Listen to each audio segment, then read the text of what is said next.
Salut tout le monde et bienvenue dans cette nouvelle vidéo, donc nouvel épisode avec, comme tu peux l'entendre, une voix bien cassée.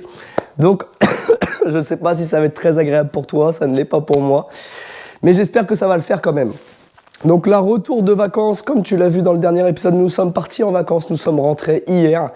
Et là va démarrer une nouvelle série d'épisodes. Normalement, je t'avais dit qu'il n'y aurait pas d'épisode aujourd'hui. Et ben, écoute, logiquement, si tout se passe bien, tu es en train d'en regarder là à l'instant. Donc, on va attaquer une nouvelle série d'épisodes. Série qui, j'espère, va vous plaire. On reste sur l'extérieur de la maison.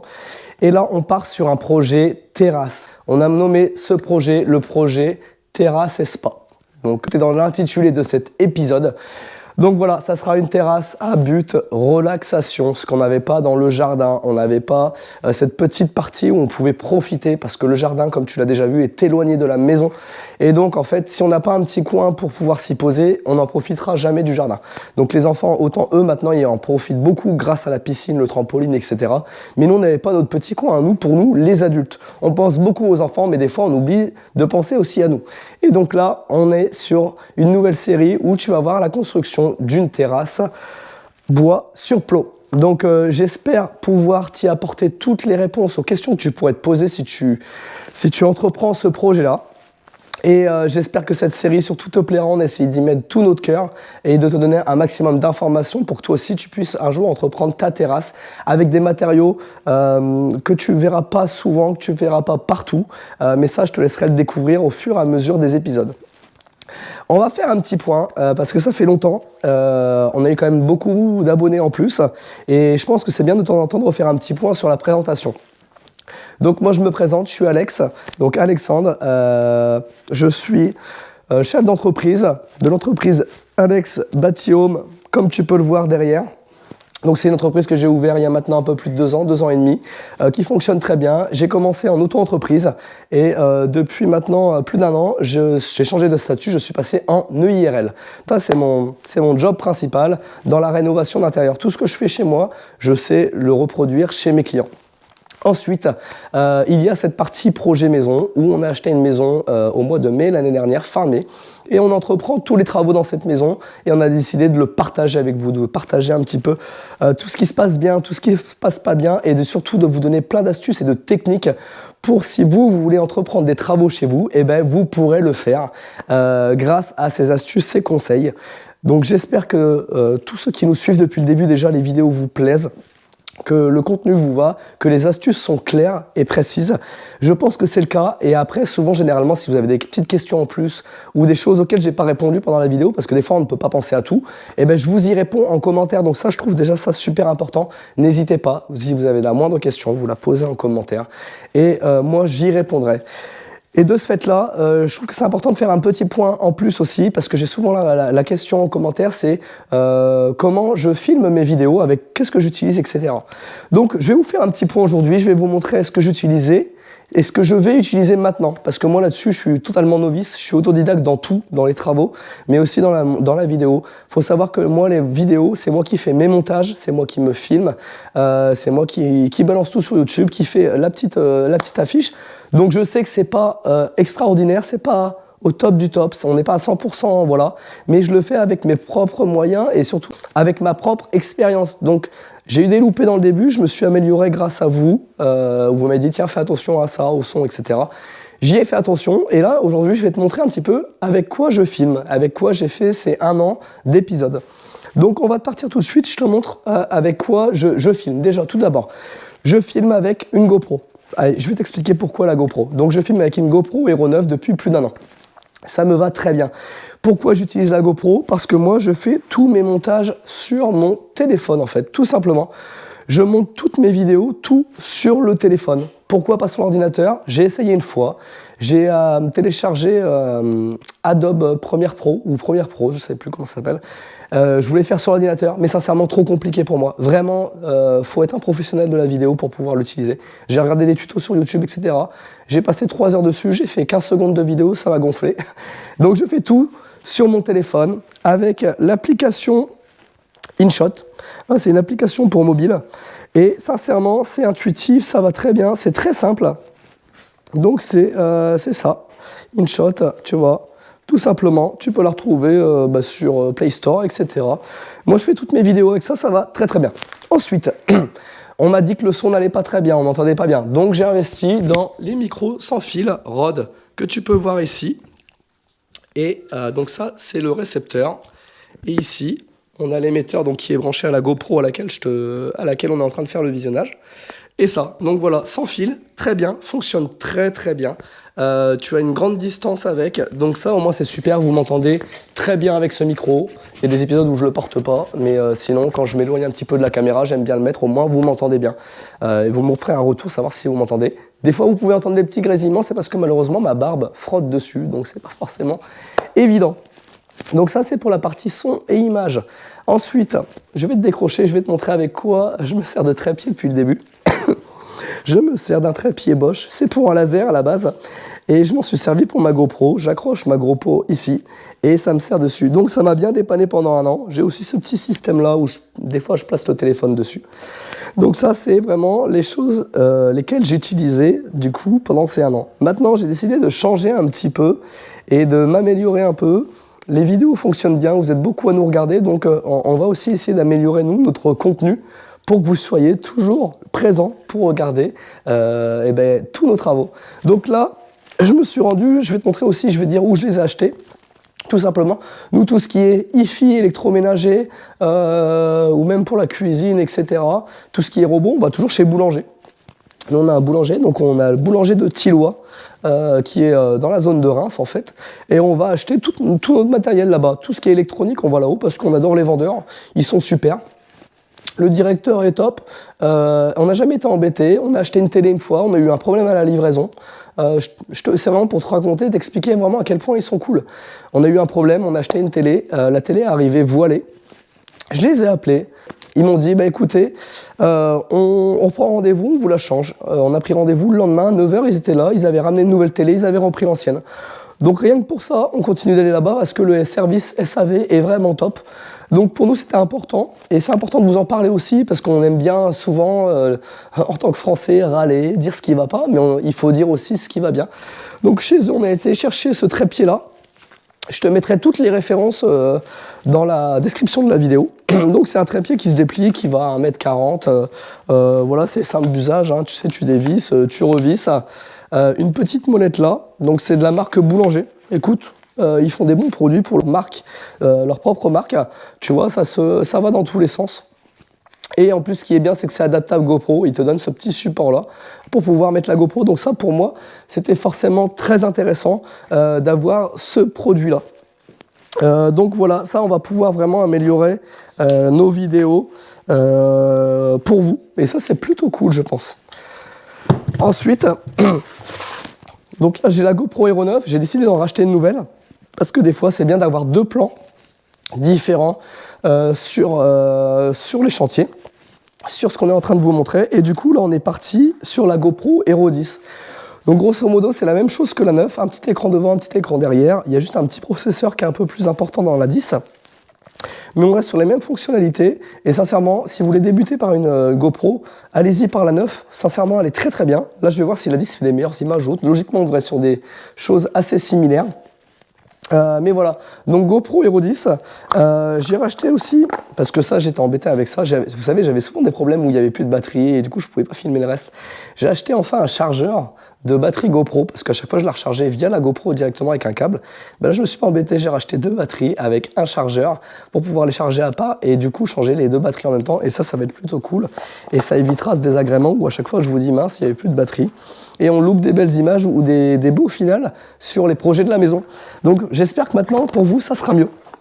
Ça, et j'utilise aussi du coup le DJI Home, ou le Home, je sais même plus comment on dit, stabilisateur.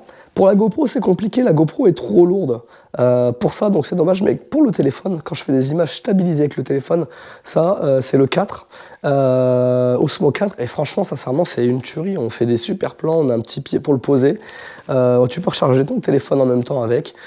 Je peux que te le conseiller, franchement, sincèrement, c'est top. Et je travaille aussi, en plus, du coup, avec une batterie externe, parce que des fois, comme j'avais plus de batterie ou c'était pas assez rechargé, je mettais la batterie externe directement dans la GoPro. Ce qu'il faut que je te dise aussi, c'est que quand tu achètes un micro pour brancher à la GoPro, tu es obligé d'acheter cet adaptateur. Tu verras peut-être pas très bien, mais je te mettrai en description. Parce que sur la GoPro, tu as qu'une entrée type USB-C. Et du coup, tu peux pas brancher ton micro directement. Donc tu es obligé d'acheter l'adaptateur en plus. C'est chiant, c'est abusé, je trouve. Il pourrait faire une entrée jack directement. Ben, bon, malheureusement, c'est le jeu, on n'y peut rien. Mais voilà, donc te fais pas avoir. Donc ça c'était le petit point technique, le petit point présentation qu'il fallait que je te fasse depuis un petit moment. Et je me suis dit c'est le bon moment pour le faire. Donc maintenant on va démarrer le nouveau projet qui est le projet Terrasse et Spa. J'espère que sincèrement ces épisodes vous plairont, vous prendrez goût à les regarder. Comme nous, autant on a pris goût à les faire. Tu vas voir, on a eu des petites galères météorologiques. Mais sincèrement, ça valait le coup. Donc merci à vous tous d'être aussi nombreux de nous suivre. J'espère que ça va continuer comme ça. N'oubliez pas aussi, on a un compte Instagram en plus, Chéri et moi. Donc moi c'est Alex Bati Home tout simplement. Chéri c'est Bati Home Family. N'hésitez pas à venir suivre nos aventures sur ces comptes-là. Et là nous on vous partage beaucoup plus, enfin moi personnellement sur mes chantiers. Et Chéri vous partage plus sur la vie de la maison. Donc voilà, je vous montre toutes mes astuces pour mes chantiers, etc. Enfin voilà, n'hésitez pas si vous voulez nous suivre. En attendant, je vous embête pas plus. On va commencer enfin ce projet terrasse. C'est parti. Et ben écoutez, moi je vous dis bon épisode. Ciao les bros!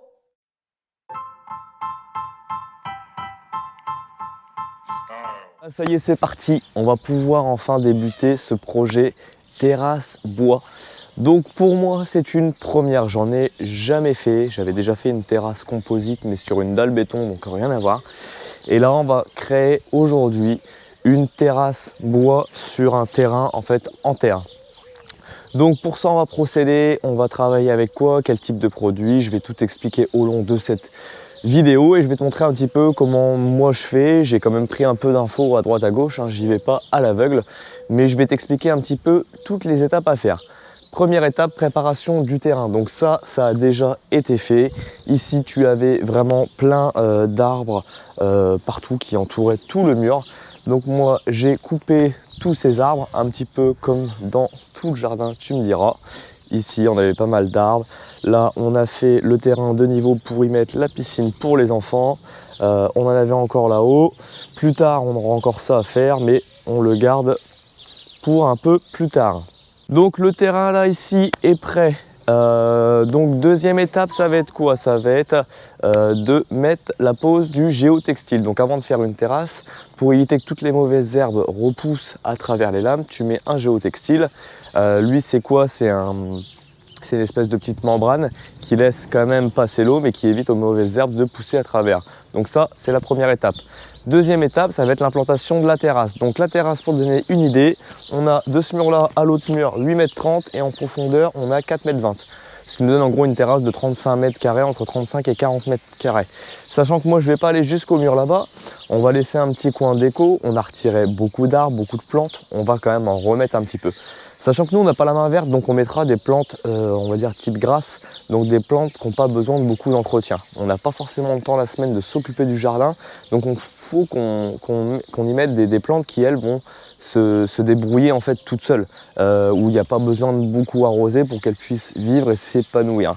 Ça sera un petit peu notre BA sur ce jardin, où on a retiré beaucoup de vie végétale. Bon, c'est tout. Ensuite, implantation de la terrasse, je t'ai donné les cotes. Troisième étape, ça sera la pose des lambourdes sur plots. Donc les plots, on va utiliser des plots de la marque Jouplast, qui sont des plots fabriqués en France. Donc Jouplast est une marque française. Donc ça c'est super, on essaye de travailler avec des produits quand même locaux, français du moins. C'est quand même un peu important, donc si on peut y mettre cette touche là, on va le faire. On va utiliser un système super qu'on ne voit pas beaucoup avec la pose sans vis, donc en fait avec des vis invisibles. Il n'y aura aucune vis qui vont passer à travers les lames et qui seront apparentes. Donc ça c'est un système que je pense qui va être sympa de te montrer parce qu'on n'en voit pas souvent. Donc si toi un jour tu entreprends une terrasse et que tu veux pas voir les têtes de vis sur ta terrasse, et ben tu auras ce système là qui est le système Fixego de chez Jouplast. Donc lambourde, on est parti sur de la lambourde de 70 par 40 si je ne me trompe pas, mais ça je te remontrerai au fur et à mesure de la vidéo. Et on est parti sur des lames type sapin, marron. On aurait aimé franchement mettre un beaucoup plus beau bois, sauf que c'est compliqué en termes de tarifs. On va dire qu'on est obligé au bout d'un moment de faire des choix. Donc on est parti sur un bois qui n'est pas forcément bas de gamme, merci le voisin, qui n'est pas forcément bas de gamme, mais où en termes de prix au mètre carré, on n'est quand même pas parti sur un super beau bois qui nous aurait plu, comme un Kumara si je ne me trompe pas.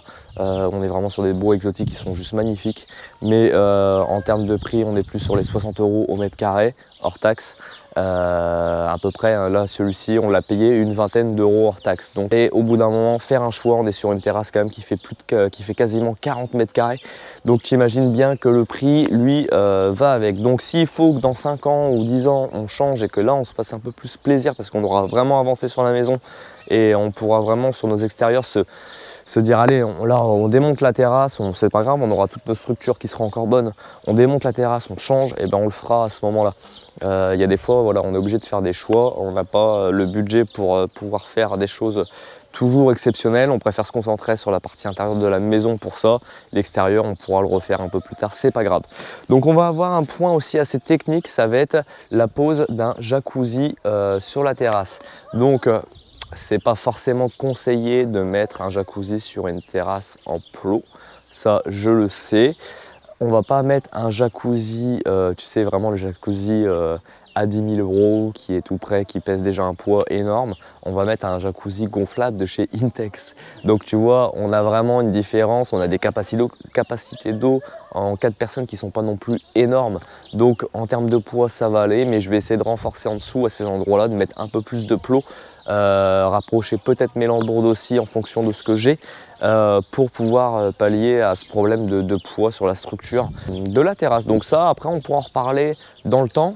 Tu sais, nous on a énormément de travaux dans cette maison, donc je pourrais te refaire un point dans 6 mois, 1 an sans problème sur ça. Donc là déjà, à partir de ce moment-là, tu sais que tu vas devoir me supporter pendant un très long moment. Voilà pour la partie terrasse, donc toutes les étapes à faire.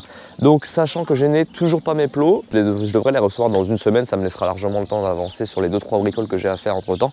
Là je vais quand même essayer de commencer ce que je peux commencer, je vais prendre de l'avance et je ne vais pas vraiment attendre d'avoir mes plots pour pouvoir faire cette terrasse. Donc là, la première étape qui est la pose du géotextile, je vais la faire tout de suite. Ça ne m'empêche pas de pouvoir la faire. Je vais poser mon géotextile et après je reviens vers toi. On va décider de la hauteur de la terrasse par rapport au plot que j'ai pris et je vais quand même commencer à fixer, je pense, ma lambourde sur ce mur-là et sur le retour de mur ici, histoire d'avoir mon début de structure et pouvoir commencer à préparer un peu ce terrain parce que c'est de l'étape qui est longue, c'est de la réflexion, il ne faut pas partir au hasard, il faut faire ça bien. Donc voilà, donc première étape, pose du géotextile, c'est maintenant.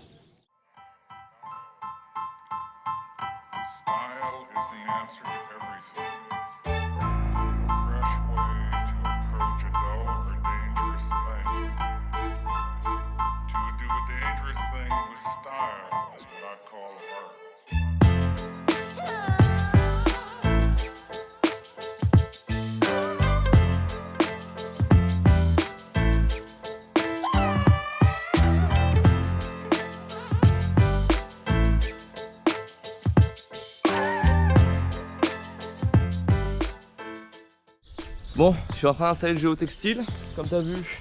Je suis en train de mettre des petits piquets, donc comment j'ai fait pour me faire des petits piquets, je réutilise de la ferraille. Tu sais, l'ancien propriétaire de la maison nous avait laissé plein de petits cadeaux en fait, tu sais, genre des vieilles portes, de la ferraille qui traîne.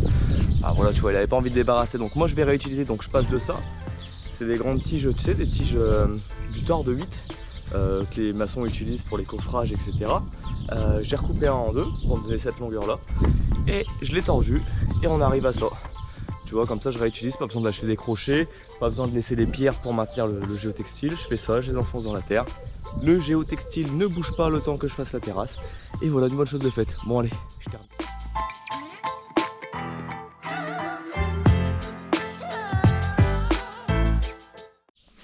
Bon au final, erratum, je ne vais pas poser les lambourdes comme je te disais sur le mur là. Je préfère avoir les plots, les dalles sous plot avant de faire des bêtises. Donc on va faire ça dans l'ordre, c'est tout. En attendant, il me fallait des bras. J'ai trouvé des bras. Et on va faire un truc super intéressant, hein, chérie. On va donc transporter toutes les lames jusqu'ici, lames Voilà, de bois c'est ça. jusqu'ici. Oh, elles sont pas loin. Donc à savoir quand même qu'il y a, si vous vous rappelez bien, il y a quand même des escaliers à passer. Enfin, voilà, une petite allée parce qu'on peut pas tout transporter en une fois. Elles sont juste là-bas. Elles sont juste là, mais il faut quand même les apporter jusque là. Donc Voilà. Bon, c'est parti.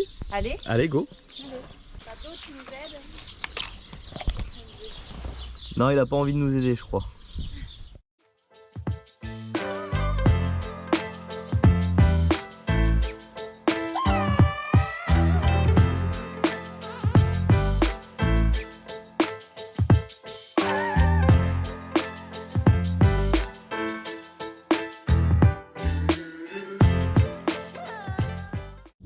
Bon allez, ça y est, comme tu as pu le voir, on a monté tout le bois.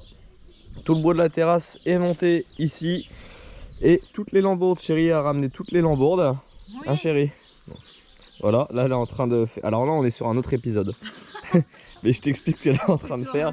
Elle est en train de faire ça, mais elle rigole, mais elle sait pas pourquoi je rigole. Moi je rigole pas pour ça. Je rigole parce que tu es en train de monter le truc en plein milieu. Ouais, je sais, ce serait peut-être bien de commencer les bords, non? Mais c'est tellement léger que je peux le transporter. Enfin voilà, on a fait notre séance de sport, donc on a recompté les lambourdes, on est pas mal, mais je vais quand même aller en racheter pour être sûr et certain de ne pas en manquer. Surtout qu'après il y aura les jardinières à faire, etc. Donc ça ne sera pas perdu.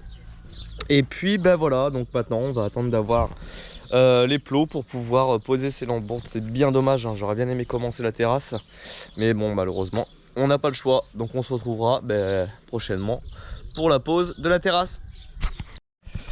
Bon ça y est, de retour sur la terrasse. Je vais enfin pouvoir commencer cette terrasse, ça fait super plaisir. Les plots sont arrivés hier, donc là on est vendredi et je peux enfin la commencer, ça fait super plaisir. Je t'ai évité toute la manutention pour ramener tous les plots, toutes les dalles sous plots aussi en béton, donc il y en a une centaine.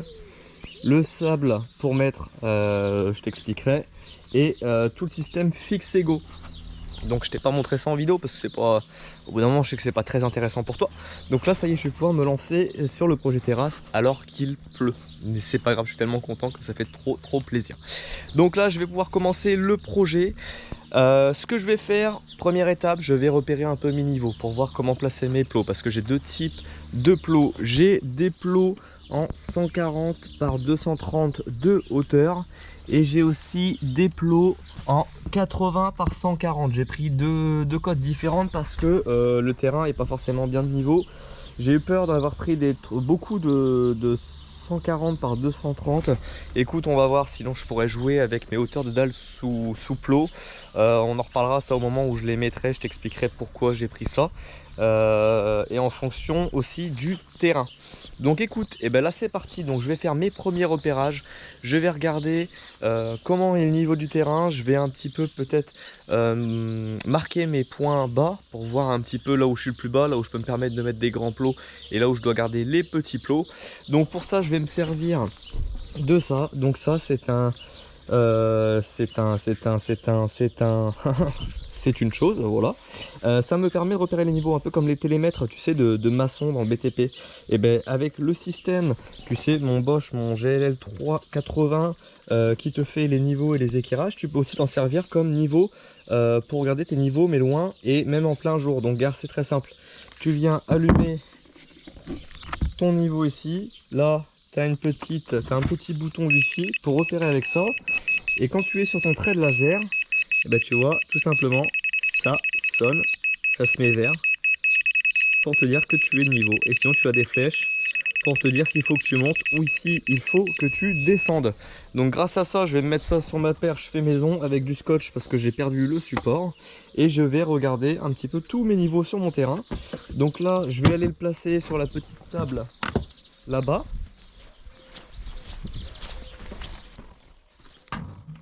Comme ça j'aurai mon point de référence ici et je sais qu'ici il ne me gênera pas parce que là je vais faire des jardinières là. Donc je ne viendrai pas y mettre la terrasse jusqu'ici.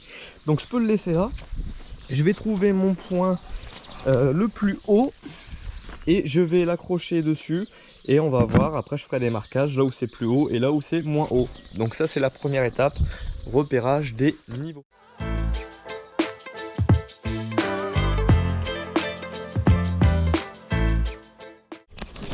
Bon, ça y est, la première étape est faite. Donc là, tu vois, j'ai repéré mes points le plus bas. Donc en gros, mes points le plus bas, c'est ici, un arrondi, c'est normal. Ici, il y avait un espèce de micro potager. Donc c'est pour ça que c'est plus bas. On a un petit point ici, mais c'est pas grand chose. Donc maintenant que ça c'est fait, je vais repérer à peu près l'emplacement de mes plots. Donc moi, il faut savoir que pour une question alors d'esthétique, oui et non, parce que là c'est au goût et les couleurs pour le sens de la lame, mais c'est surtout pour un côté pratique et en même temps peut-être esthétique pour éviter une jonction en plus. Je vais mettre mes lames dans ce sens là. J'ai une terrasse qui fait de profondeur 4,20 m. Donc ce que je vais faire, je vais mettre mes lambourdes, forcément mes lames vont aller dans ce sens là, comme ça. Donc il faut que je mette mes lambourdes dans ce sens ici. Ce que je vais faire, je vais mettre mes lambourdes parallèles à ce mur là pour continuer à être d'équerre avec celui-ci ou celui-là, mais surtout celui-ci je pense. Donc je vais partir comme ça et ça va être ma base pour me faire des petits repères, à savoir où je dois mettre à peu près mes plots pour commencer à les étaler et à regarder un petit peu les niveaux de chacun. Donc on est sur une lambourde tout espacé de 50 cm. Je vais voir si je peux l'espacer de 40 cm parce que ici on va y mettre le jacuzzi. J'aimerais renforcer à l'endroit du jacuzzi.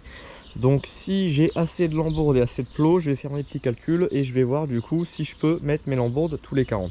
Je pense que ça ne devrait pas poser trop de soucis.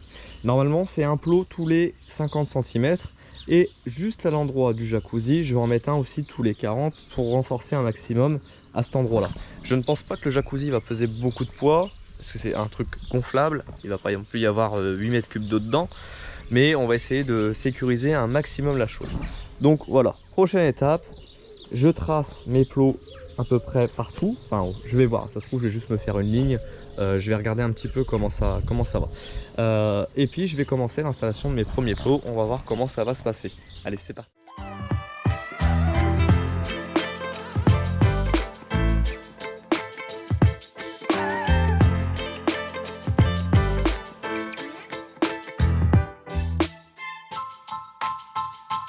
Bon voilà, hop, deuxième étape de fait, j'ai tracé à peu près tous mes plots. C'est pour moi déjà compter à peu près le nombre de plots qu'il me faut. Et puis me rendre compte un petit peu de là où il faut les poser. Donc comme tu peux le voir, ça en fait déjà énormément. Donc je suis espacé à peu près de 40 partout. En final j'ai mis 40 partout, on tombait pas trop mal. Donc ça c'est bon. Donc là, maintenant que ça c'est fait, je vais pouvoir commencer à mettre mes premiers plots et voir un petit peu les hauteurs que je dois faire, etc. etc. Donc je vais mettre mes premiers plots. Je sais que mon point le plus haut, il est là-bas. Donc ce que je vais faire, c'est que je vais installer un plot là-bas. Ça sera mon point de référence. Parce que comme ça sera mon point le plus haut, je vais le régler à peu près au plus bas hein, de mes plots. Et de ce point-là, ça me donnera mon niveau pour tous les autres plots. Donc ce que je fais, c'est que je commence comme ça. Je fais ça. Et puis après, c'est parti. Donc, maintenant, je vais te montrer sur quel type de plot on va partir. Alors, donc on est sur les plots de chez la marque Jouplast, comme je t'expliquais, et on va regarder un petit peu leurs particularités. Donc voilà comment est composé un plot de chez Jouplast. Il est en deux parties. Tu as ton premier plot, en fait, ton embase que tu viens poser au sol. Et là, tu as cette deuxième partie qui, elle, est réglable en hauteur. Et donc simplement tu viens poser ton plot ici et quand celle-ci est maintenue, tu viens visser ou dévisser le plot, ce qui te fera monter ou descendre en fait tout simplement ta lambourde. Donc tu vois, c'est vraiment pas compliqué, il suffit vraiment d'avoir une bonne embase bien plate et une fois que tu as fixé ton plot, mis ta lambourde dessus, et tu n'as plus qu'à venir tout simplement visser ou dévisser pour régler ton niveau. C'est aussi simple que ça. Donc écoute, ce que je vais faire, donc maintenant que je t'ai présenté ça, je vais pouvoir maintenant commencer à les poser partout. Donc je vais regarder mes niveaux, je vais en mettre un au plus haut et c'est